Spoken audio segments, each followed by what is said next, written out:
There comes a point in a man's life when noise stops impressing him. Not because the world became quieter, but because something inside him changed. He begins to see what others miss. He begins to feel the cost of living in reaction.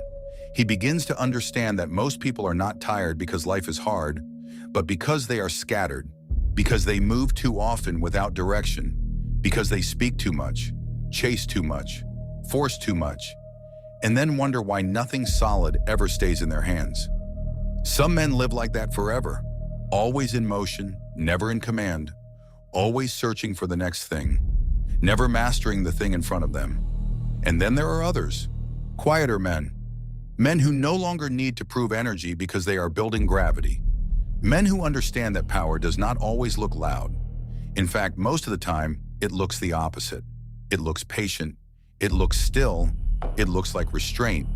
It looks like a man sitting in front of uncertainty without the need to flinch. You have probably felt this before. That strange sense that you were never built for the frantic way most people move. That maybe the reason you have always felt slightly out of place is not because something is wrong with you, but because something in you refuses to live in constant reaction. Not everyone understands that. Not everyone is built for that kind of inner stillness. Some men need chaos to feel alive. Others become dangerous the moment they stop needing it. And trading reveals that difference faster than almost anything else.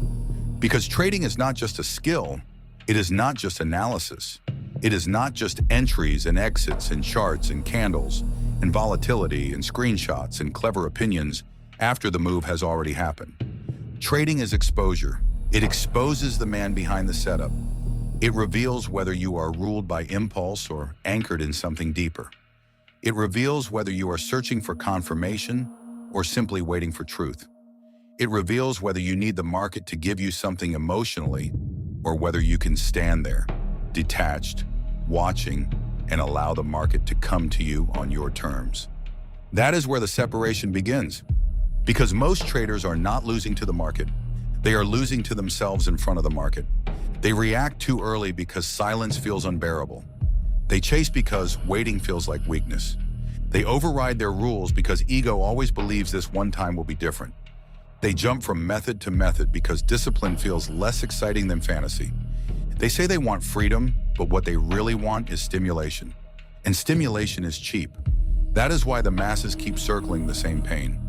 One week they are certain they have found the answer. The next week they are broken. One day they feel invincible after 2 winners. The next day they are spiraling because one loss touched their pride more than their account. They are not trading. They are negotiating with their own instability. And the market sees all of it. The market does not speak, but it reveals. It reveals the man who cannot wait. It reveals the man who needs to recover. It reveals the man who says he trusts his edge, but folds the moment pressure enters the room. And that is why this path is not for everyone. Because it demands a kind of honesty most people spend their whole lives avoiding. It asks a simple question, but it is not an easy one. Who are you when nothing is happening? Who are you when price is moving without you? Who are you when the setup almost forms, but not quite? Who are you after 2 losses? Who are you after 1 big win? Who are you when no one is watching, when there is no audience, no likes, no comments, no validation, no applause?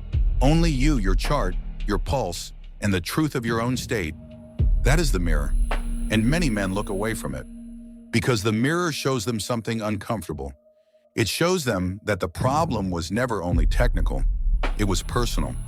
It shows them that strategy hopping was never really about strategy. It was about discomfort. It shows them that overtrading was never really about opportunity. It was about compulsion.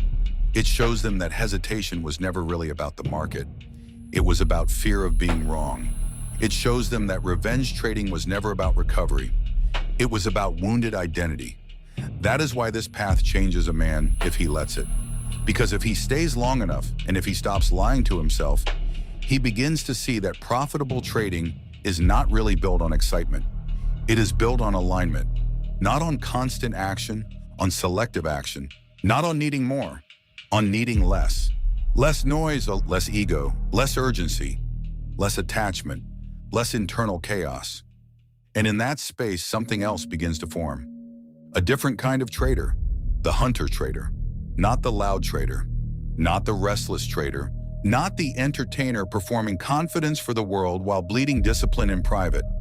The hunter, the one who observes longer than others can tolerate, the one who can let 10 moves go by without feeling abandoned, the one who does not call every candle an opportunity, the one who understands that the first job is not to trade, but to remain clear enough to recognize when the trade is actually there. This kind of trader moves differently. He knows the chart is not asking for emotion, it is asking for composure. He knows the market will always test the impatient before it rewards the precise. He knows that every unnecessary click has a psychological cost. He knows that boredom is often a disguised invitation into self-sabotage. He knows that forcing is expensive. He knows that the nervous system matters more than bravado. He knows that what most people call discipline is, at a deeper level, identity. Because once a man truly becomes this kind of trader, he is not forcing discipline every morning like a temporary performance. He is simply living in accordance with what he has accepted to be true. He waits because he has learned the price of not waiting. He protects his capital because he has learned that survival is power. He follows process because he no longer worships mood. He reviews his actions because he would rather face the truth than repeat the same hidden weakness. He takes the clean setup and leaves the rest because he understands that not all movement deserves his involvement. That is what routine becomes for this man. Not punishment, protection, not boredom, stability, not repetition for its own sake. Repetition as refinement, the same preparation, the same standards, the same calm check of mind before the session begins, the same refusal to trade from emotional static, the same respect for risk, the same acceptance that a clean loss is still a clean action if it was taken from clarity. Most people cannot tolerate that. They need novelty. They need emotional spikes. They need something dramatic to feel like progress is being made. But the hunter-trader starts to understand something almost sacred. Repetition is where power hides. The quiet morning, the same chart, the same conditions, the same patient eye, the same refusal to be dragged by every fluctuation, the same calm execution when conditions align, the same detachment after the trade is done, day after day, week after week, month after month. And slowly the man changes, not because he forced motivation every day, because he gave himself over to a way of operating that reshaped him. This is where trading stops being a hobby and becomes a code of behavior, a code of state, a code of how a man meets uncertainty. He stops asking, how much can I make today? And starts asking, can I remain who I said I would be under pressure? He stops asking, what if I miss this move? And starts asking, what is the cost of breaking my standard just to feel involved? He stops asking, how do I win more trades? And starts asking, how do I become the kind of man whose execution can be trusted repeatedly over time? That is a different question, and it creates a different life. Because this archetype does not stay on the chart. It leaks into everything. The man who can wait for the right setup begins to wait better in life. The man who stops reacting to every candle begins to stop reacting to every opinion. The man who learns not to chase in the market begins to stop chasing externally as well. He starts speaking less, but meaning more. He starts moving slower, but with greater force. He starts making fewer decisions, but better ones. He starts realizing that mastery was never about adding more layers. It was about removing what weakened him. That is why some men grow through this and others just circle it. Some come to trading to escape themselves. Others stay long enough to meet themselves. And only one of those paths leads anywhere worth going. Because there comes a moment, if a man stays on this road honestly, when he no longer needs trading to make him feel powerful. And that is the moment he starts becoming powerful in it. Because now he is not clicking out of fear, not clicking out of greed, not clicking because he is bored, not clicking because he wants to prove something.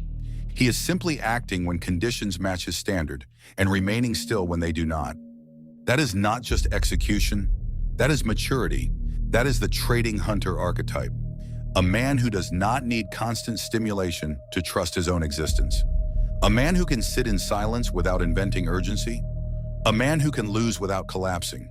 A man who can win without becoming reckless. A man who can study without fantasizing. a man who can wait without weakening, a man who understands that the real flex in this game was never prediction, it was self-command. And that is why not everyone will understand this way of moving. Some people will hear patience and think hesitation. They will hear restraint and think fear. They will hear routine and think limitation. They will hear stillness and think passivity. But those people have not yet learned that the strongest force in the room is often the one that does not need to announce itself. The hunter does not chase every sound in the forest. He listens. He reads the environment. He conserves energy. He knows timing matters more than excitement. He knows one clean move taken at the right time and from the right state is worth more than 100 emotional reactions. That is how certain traders operate, not because they were born with some mystical gift, because they became intolerant of self-betrayal. They became tired of the emotional roller coaster. They became tired of sabotaging what they said they wanted. They became tired of living in contradiction. And somewhere in that exhaustion, a quieter standard emerged. No more random action. No more desperate recovery. No more pretending. No more saying process matters while secretly worshiping outcome. Just clarity. Just precision. Just the next correct action, then the next one, then the next one.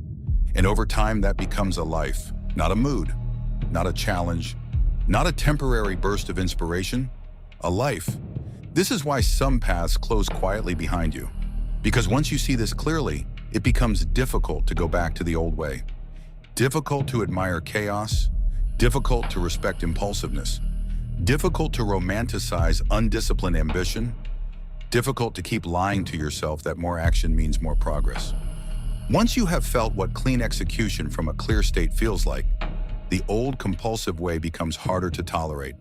Once you have seen how much damage comes from emotional trading, you cannot unsee it. Once you realize that your greatest enemy was not the market, but the undirected parts of your own nature, the path becomes simple, even if it is not easy. And that simplicity changes a man. He no longer needs to be everywhere. He no longer needs every trade. He no longer needs everyone to understand him. He knows what he is building. He knows how he moves. He knows the standard. And he knows that while most people are trying to force the market to give them identity, there are some men building identity so solid that the market can no longer shake it easily. If this resonates with you, comment, "I move differently," because that is what this really is. A different way of moving, a different way of seeing, a different way of holding yourself when uncertainty enters the room. Not everyone will understand it. Some never will. But some men hear this and recognize themselves instantly. They know the old way is closing. They know they cannot keep reacting like before. They know the noise has lost its grip. They know that this path, once seen clearly, leaves a mark. And from that point forward, it becomes harder to move like the masses, harder to chase, harder to panic, harder to betray the standard. Because now the man is not trying to become a trader. He is becoming someone far more difficult to break. A calm man, a disciplined man, a dangerous man, a hunter. And once a man begins to move like that, quietly, patiently, precisely, the market may still test him, but it no longer defines him. It only reveals how far he has come. If this spoke to something you already knew deep down, subscribe and stay close to this path. Because some lessons are not learned once. They are remembered again and again until they become the way you live. And if you know this path is yours, comment, "I wait, then I execute."